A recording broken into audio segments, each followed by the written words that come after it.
Hello! Donc, comme vous avez pu le voir dans le titre, aujourd'hui, je vais vous raconter un peu plus en détail mon parcours d'éveil spirituel en fait. J'avais un tout petit peu abordé le sujet dans ma vidéo d'il y a 2 semaines, où je vous expliquais du coup les raisons de mon absence, etc. Je vous la remets juste là si vous voulez voir pourquoi j'avais disparu.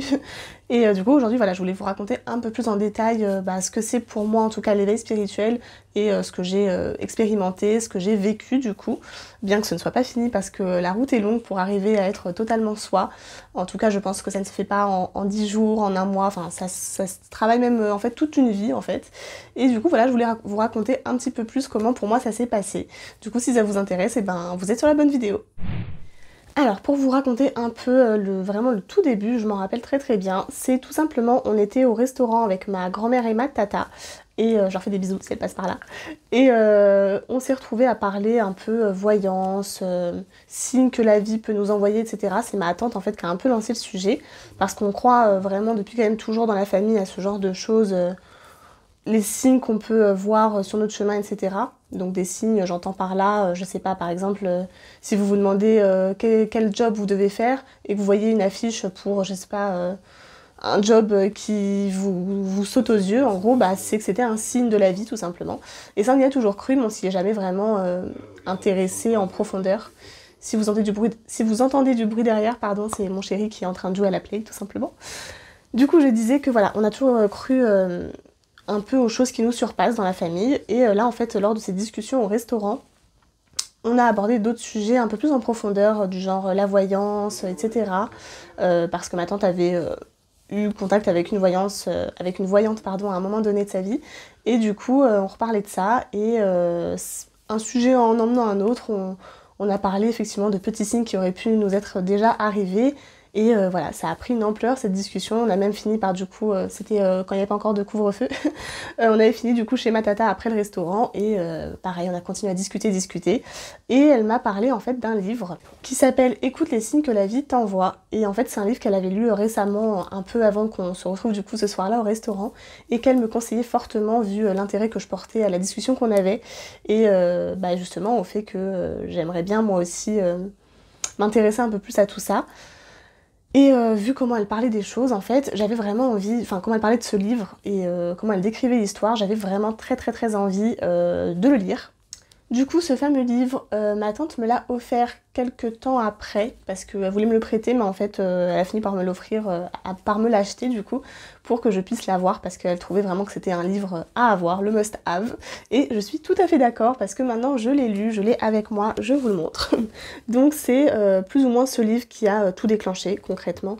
Je l'ai lu, du coup, en très peu de temps. Donc vous pouvez le trouver un peu partout, hein. Je vais pas vous faire une pub, mais Amazon, Cultura, la Fnac, etc. Enfin, vous le trouvez un peu partout.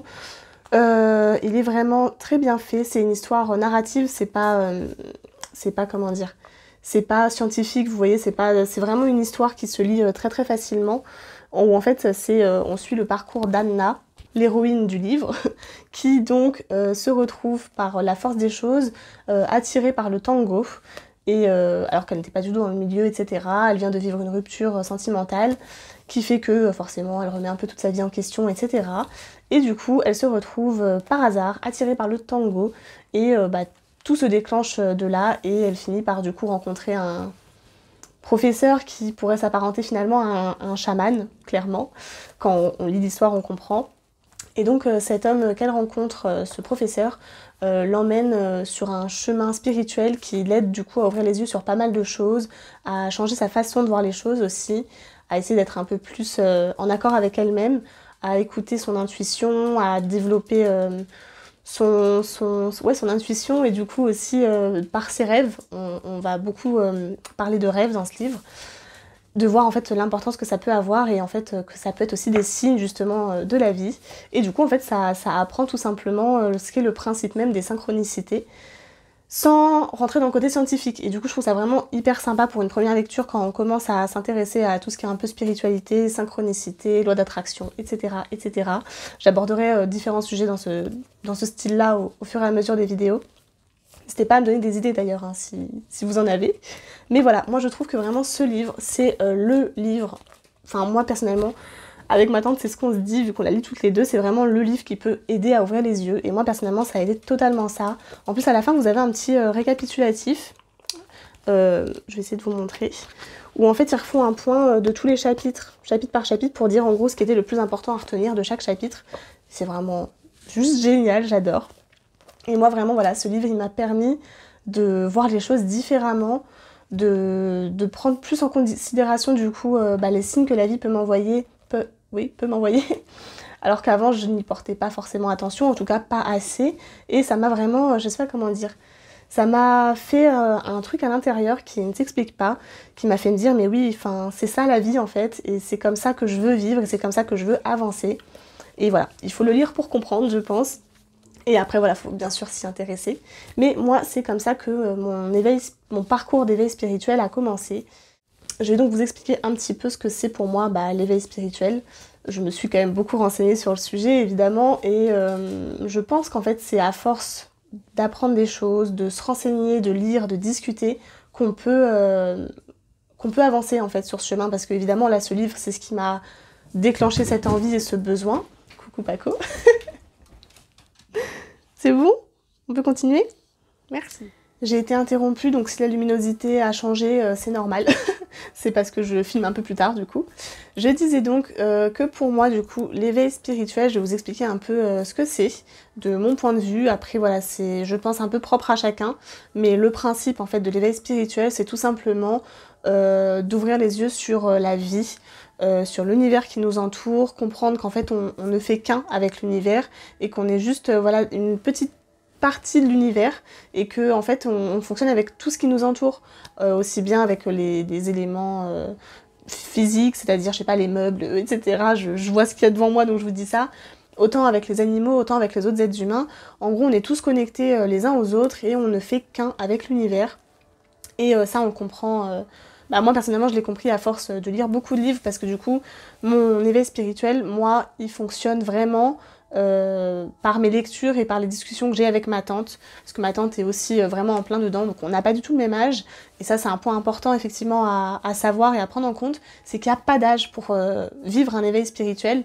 Pour en faire l'expérience, ma tante a la cinquantaine, moi j'ai la vingtaine, et voilà, on est toutes les deux dans ce parcours, pour des raisons différentes. Je pense que ce ne sont pas les mêmes raisons qui nous y ont amenés. Et ma tante, par exemple, tout ce qui est loi d'attraction, je vous en parlerai un peu plus tard, mais donc tout ce qui est le principe, en gros, d'amener à soi ce qu'on désire, en fait, en pratiquant la positive attitude, les demandes à l'univers, etc. Eh bien, ma tante, ça, le pratique depuis toujours, mais n'en avait même pas conscience. Donc voilà, il y a des gens pour qui c'est inné. Je pense que je vous raconterai un petit peu ça quand je vous parlerai de la loi d'attraction en elle-même, j'en ferai une vidéo. Et voilà, donc c'est vraiment différent pour tout le monde. Moi, ce sont des choses que j'ai appris. J'ai aussi beaucoup appris grâce à la chaîne de Ludivine, je vous en ai déjà parlé. Et après, voilà, je lis vraiment énormément. J'ai une bibliothèque remplie de livres de spiritualité et aussi du coup de développement personnel, parce que je pense que les deux vont ensemble. L'éveil spirituel, c'est aussi un chemin du coup de développement personnel, puisqu'on apprend finalement à être soi, mais vraiment le soi profond. C'est-à-dire qu'en fait, on est tous différents et on a tous une manière de vivre qui finalement n'est pas forcément toujours en accord avec ce qu'on est au fond de nous, parce qu'on s'adapte à la société, parce qu'on s'adapte à notre famille, parce on est rentré dans des cases, dans des normes, par notre éducation, par la société encore une fois, parce qu'on voit à la télé, par plein de choses en fait, qui font que du coup on est plus ou moins formaté. Et l'éveil spirituel, ça permet en fait de remettre tout ça à zéro et de revivre, de renaître quelque part. Enfin moi c'est comme ça que je le prends. Et de devenir vraiment pleinement soi. Et c'est juste un gros kiff. Si on m'avait dit que je vivrais ça, que j'expérimenterais ça, j'aurais pas forcément cru plus jeune, parce que j'ai eu un chemin de vie assez compliqué qui, je pense, fait aussi du coup que j'en suis là aujourd'hui et que j'arrive à vivre cet éveil, parce que j'ai, je pense, vécu des choses qui m'ont poussée sur cette voie, on va dire. Et j'en suis vraiment ravie parce que ça fait un bien fou de devenir soi. Et je dis devenir parce que c'est pas fini, je n'ai que 20 ans encore une fois. J'expérimente ça depuis maintenant peut-être un peu moins d'1 an. Et voilà, c'est un long chemin pour devenir soi, parce que vu qu'on a quand même des idées bien fixées en tête, il faut savoir relâcher tout ça, laisser tout ça de côté et apprendre à vivre mieux, à vivre avec ce qui nous entoure et à vivre en accord avec soi-même. Et voilà, c'est pas un parcours hyper simple. Il y a plusieurs étapes pour l'éveil spirituel. Je pense que déjà, je vais vous parler moi avec mon vécu, mon ressenti. Je pense que déjà il y a le moment où on ouvre les yeux, comme je vous ai dit, moi c'est avec le livre, ce livre dont je vous ai parlé, que j'ai vraiment commencé à ressentir quelque chose qui m'a fait me dire mais faut que je change, faut que je... Enfin pas que je change, faut que je devienne moi en fait, faut que je vive vraiment pleinement ma vie et que je n'ai aucun regret le jour de la mort. On va parler crûment. Et voilà, après il y a le fait du coup de vouloir apprendre plein de choses. Moi c'est ce qui m'est arrivé, et je suis encore un peu dedans, mais j'ai eu l'envie, après avoir lu ce livre, d'en lire plein d'autres. Mais c'est-à-dire que trop, genre je m'en suis acheté plein, là j'en ai, je sais pas, peut-être une dizaine que j'ai même pas encore lu, mais parce que je voulais apprendre plein de choses. Et en fait, un livre en entraînant un autre, je me rendais compte que les livres étaient tous un peu en lien les uns avec les autres, tous ceux que je choisissais en tout cas. Je pense que je vous ferai des petits ateliers lecture d'ailleurs, où je vous parlerai de ces livres qui moi m'ont aidé, autant en développement personnel que du coup en éveil spirituel. Je lis beaucoup de livres différents sur les blessures qu'on a en nous, la loi d'attraction, les synchronicités, les rêves. Vraiment, je m'intéresse à beaucoup de choses et qui m'aident en fait à avancer, qui m'apprennent beaucoup de choses. Et je pense que c'est comme ça, personnellement, que j'avance. Et je pense que c'est comme ça que beaucoup de gens avancent, parce qu'en fait, c'est le déclic il est en nous, mais après c'est à force de s'ouvrir du coup aux choses et d'apprendre des choses qu'on arrive à avancer. Moi c'est comme ça que je vois les choses, et comme je vous ai dit aussi, en discutant avec d'autres personnes qui vivent les mêmes choses que vous, ça fait du bien, parce qu'on peut se sentir un peu comme un extraterrestre au début. Moi ça a été vraiment le cas. Par chance j'avais ma tante avec qui je peux vraiment beaucoup discuter, parce que vous vous rendrez compte aussi, et il y a cette partie dans l'éveil spirituel qui n'est pas forcément simple, vous vous rendez compte en fait qu'il y a des gens que vous connaissez vraiment bien, des proches, des amis, de la famille, qui en fait vont pas forcément vous comprendre et vont peut-être vous juger, ou vont peut-être ne pas être en accord avec ce que vous dites, et qui vont peut-être du coup essayer de vous aider à leur façon. Ce sera pas méchant, mais qui du coup en fait vous vous sentirez pas compris, vous vous direz merde, enfin ce que je dis, je le ressens, je le vis, je sais de quoi je parle, et en fait eux ils vont pas comprendre, et du coup c'est un peu, ça peut créer un peu une barrière, et du coup ça fait vraiment du bien de pouvoir en parler avec des personnes qui sont dedans, qui vivent la même chose que vous, parce que on peut vite se sentir un peu seul au monde quoi. Et c'est pour ça que je suis vraiment heureuse d'avoir ma tante dans ce parcours. Et bien sûr après ma famille me soutient entre guillemets et m'écoute quand même, mais je saurais pas expliquer. Je pense vraiment qu'il y a qu'avec les personnes qui le vivent qu'on peut pleinement discuter sans se dire qu'on va être jugé en fait, tout simplement. Mon chéri qui vit avec moi me regarde un peu des fois comme si j'étais une folle, mais il m'aime quand même, donc c'est le principal. Mais voilà, je pense qu'il est important de s'entourer après de personnes aussi qui vous font du bien, qui vous comprennent, qui vous écoutent, qui ne vous jugent pas. Et ça tient pour tous les sujets de la vie, hein, pas que pour l'éveil spirituel. Il y a aussi via YouTube que vous pouvez évidemment faire des belles rencontres. Moi ça a été le cas avec plusieurs personnes. Et du coup ça aide aussi du coup de pouvoir parler avec des gens neutres entre guillemets, qui ne vous connaissent pas forcément d'avant, etc. Du coup pour conclure sur cette petite vidéo éveil spirituel, j'espère que je vous ai pas perdu en route, parce que je me suis un peu laissée emporter, j'avais pas préparé de script ou quoi que ce soit, je voulais y aller vraiment au feeling et vous dire vraiment mon ressenti là comme ça naturellement. Et voilà, ce que je peux vous dire aussi, c'est de vraiment je pense que pour l'éveil spirituel, quand on est dedans, quand on commence, quand on ne sait pas trop quoi faire, etc., le plus important vraiment c'est de suivre votre intuition, de lire les livres qui vous sautent aux yeux un peu, qui vous disent ah ouais celui-là il va m'intéresser, de regarder des vidéos aussi, et après de faire un travail sur vous. C'est-à-dire que je pense vraiment, en tout cas moi c'est comme ça que je le vis et c'est comme ça que je fais. Je pense vraiment que travailler le développement personnel, donc avec peut-être des livres ou en écrivant, je sais pas, il y a plusieurs façons de travailler ça. Je pense que ça aide aussi énormément, parce que ça aide à se libérer en fait, à se vider la tête et à extérioriser, et du coup à devenir soi aussi. Et voilà, je pense que j'ai à peu près tout dit, j'espère que je vous ai pas trop embrouillé.